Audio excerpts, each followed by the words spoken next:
Welcome, nutritionradio.org listeners. This is Lonnie Lowry, university nutrition professor of over 20 years and podcast host of long-running shows like Iron Radio. Come on in. Fitness Fridays. Hey, everybody. Today we have Mike Nelson. Mike Nelson is a PhD in exercise physiology. He is a podcast host of multiple podcasts, including Iron Radio. He is part-time faculty. He is a serial entrepreneur, if you will. So he's the perfect person to ask a couple of questions about navigating fitness and social media, which is a topic that came up with Abby Stack just a couple of weeks ago, but also producing media. So you could get both consumer and, I guess, business owner tips and value out of what Dr. Nelson has to say. So this will be part one. Enjoy. Like, how does one navigate social media, because it seems like the people that are educated or respectable or legitimate or whatever you want to call it, they're just reclusive. Like, how many professors out there don't do anything beyond the classroom, right? That kind of thing. Yeah. So her question was, how do you do that? And so I thought we could ask you, because that's something that you managed to do. How do you walk that line between not being one of these, those cheesy, like, do this one thing every morning and you'll lose 50 pounds, this kind of, how do you avoid some of that stuff and still try to reach people? What would your advice be to people that are, trying to navigate the social media thing right now when they're, especially if they go to school and they're taught evidence-based practice is important, and what you see is a lot of gurus with opinions, frankly. Oh yeah. So what would your advice be to someone like that? Got it. I would say my general advice would be, if you're purely an academic and almost all of your income is from academic stuff, the pro and the con is, the pro is you don't have to worry about making any money off of social media. You don't really have to worry about some of the metrics as much. I mean, obviously you want people to hear what you're doing. You want them to hear your message, but you're not dependent upon it for your income. So I think that gives you a lot more freedom. And I think because now a lot of the platforms are kind of pay to play, or if you want a fair amount of views, you kind of have to do some interesting thing. Again, I think that's probably changing for the better. When you're full-time academic, you don't really have to do any of that stuff. So I think a lot of them just avoid it. I mean, if I was teaching full-time or doing something else that I had an income that didn't depend on media, newsletter, or anything like that, I don't know. I don't think I'd probably even be on social media, to be honest.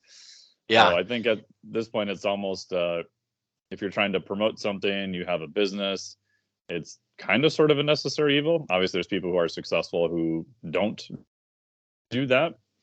But when you go that direction, I think you kind of have to decide,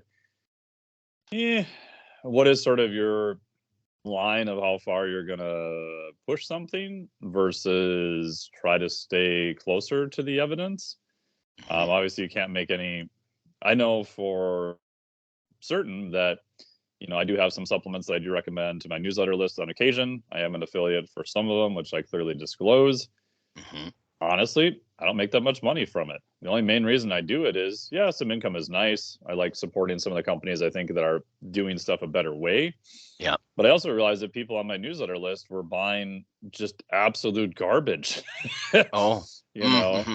I was like, oh, okay, well, hopefully I can present them, something that's a little bit more legitimate.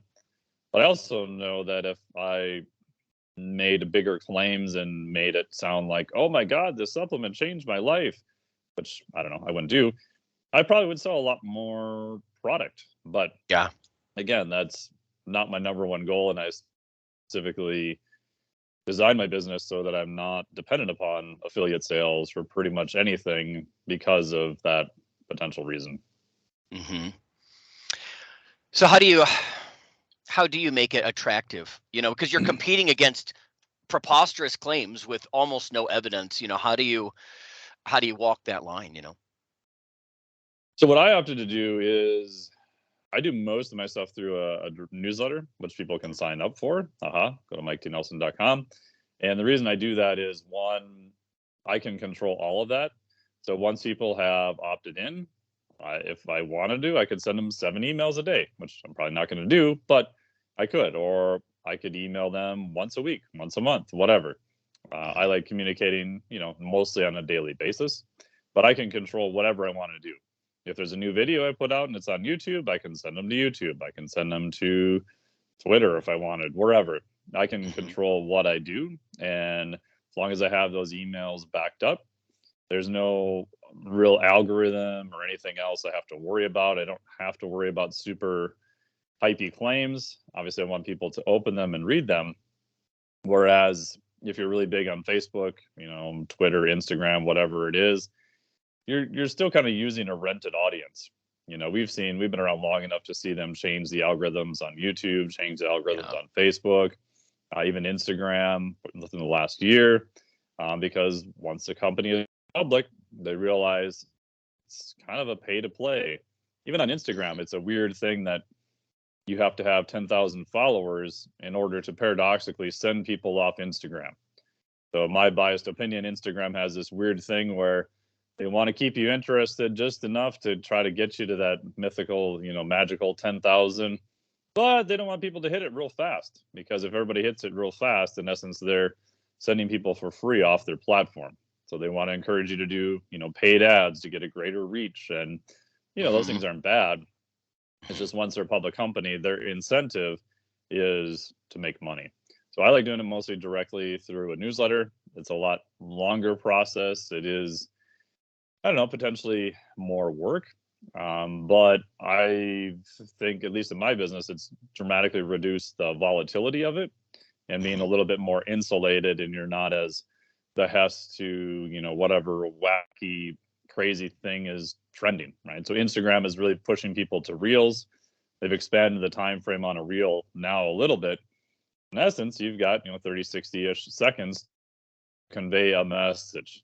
And if I'm trying to sell a freaking 28-hour certification, or explain a study, it's pretty hard to do that in a 30 to 60-second soundbite, So it's, for me and for what I'm doing, it's not necessarily, I would say, it's useful, but I like having the control and then sending people stuff that I think is useful.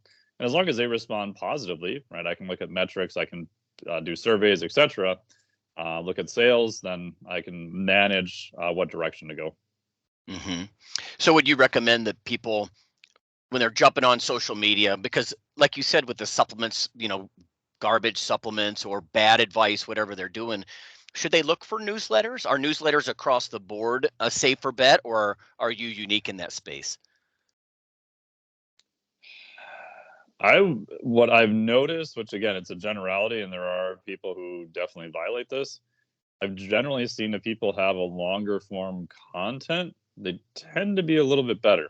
That may be longer form podcasts, that may be longer form videos, that might be longer form written content. I'm biased for people to generally look for newsletters. I find that the quality is a little bit higher. You can go down into Substack and all sorts of other areas now. That's not an absolute guarantee by any stretch of the imagination. But I think it also depends on the mindset of, are you just looking for entertainment, or do you have a problem you're trying to solve? Right. And most of the problems you're trying to solve are probably not going to be resolved with a 30 to 60-second clip. You might find something that's entertaining. Once in a while, you find a couple of tips that are useful, but it's generally going to be more longer form content. So again, I do that on purpose, because I don't think that someone who watches a 30-second clip of mine is going to be super interested in a multi-hour newsletter. I can get cool metrics and cool hits, but when I've tracked stuff, conversion is kind of hit or miss. The opposite argument to that would be, well, if you're doing those things over time, you feel like you have a closer proximity to those people, maybe they'll hop on the newsletter, maybe they'll do something else, maybe, but again, I think that's more of a long play, I would say. So I tell people, look for longer form content, look at the person's background and what are they really pushing? And then also, are they honest about disclosures? Right. So, when I started doing affiliate stuff for supplements, even 2015, 16, the business coach I worked with was like, why are you telling them that's an affiliate link, you idiot? What are you doing? And back then it wasn't necessarily required that you had to disclose stuff. Now it's a requirement, although it's not really enforced. But to me, I was like, I just want to be honest with people that, I do make a few dollars from this, but here's why I like it. Here's how long I've used it. And then I only promote, like a handful of items. I think be wary of someone who's promoting the latest and greatest new thing, like every day to every week, because there's just not that much impressive stuff out there. The NutritionRadio.org podcast is for informational purposes only. If you're interested in starting a diet or exercise program, check with your physician, nutritionist, or qualified exercise physiologist in order to make the progress that you need.